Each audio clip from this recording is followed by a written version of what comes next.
ಎರಡು ಕಾರುಗಳು ಮತ್ತು ಲಾರಿ ಮುಖಾಮುಖಿ ಡಿಕ್ಕಿ ಹೊಡೆದು ಓರ್ವ ಸ್ಥಳದಲ್ಲೇ ಮೃತಪಟ್ಟು 5 ಗಾಯಗೊಂಡ ಘಟನೆ ರಾಷ್ಟ್ರೀಯ ಹೆದ್ದಾರಿ 75ರ ಶಿರಾಡಿ ಘಾಟಿ ವ್ಯಾಪ್ತಿಯ ಕೆಂಪುಹೊಳೆ ಬಳಿ ಸಂಭವಿಸಿದೆ.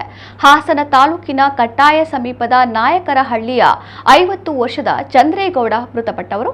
ಕಾರಿನಲ್ಲಿದ್ದ ಶೈಲಾ ಹಾಗೂ ಕಿರಣ ಅವರು ಗಂಭೀರವಾಗಿ ಗಾಯಗೊಂಡಿದ್ದಾರೆ.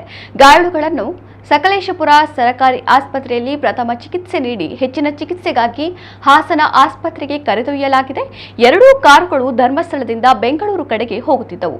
ಕೆಂಪುಹೊಳೆ ತಿರುವಿನಲ್ಲಿ ಒಂದು ಕಾರಿನ ಚಾಲಕ ಇನ್ನೊಂದು ಕಾರನ್ನ ಓವರ್ಟೇಕ್ ಮಾಡಿ ಮುಂದಕ್ಕೆ ಹೋಗಲು ಯತ್ನಿಸುತ್ತಿದ್ದಾಗ ಬೆಂಗಳೂರು ಕಡೆಯಿಂದ ಮಂಗಳೂರು ಕಡೆಗೆ ಬರುತ್ತಿದ್ದ ಸರಕು ತುಂಬಿದ ಲಾರಿಗೆ ಡಿಕ್ಕಿ ಹೊಡೆದಿದೆ.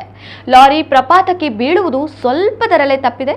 ಸ್ಥಳಕ್ಕೆ ಸಕಲೇಶಪುರ ಗ್ರಾಮಾಂತರ ಠಾಣೆಯ ಪೊಲೀಸರು ಭೇಟಿ ನೀಡಿ ಪರಿಶೀಲಿಸಿ ಪ್ರಕರಣ ದಾಖಲಿಸಿಕೊಂಡಿದ್ದಾರೆ.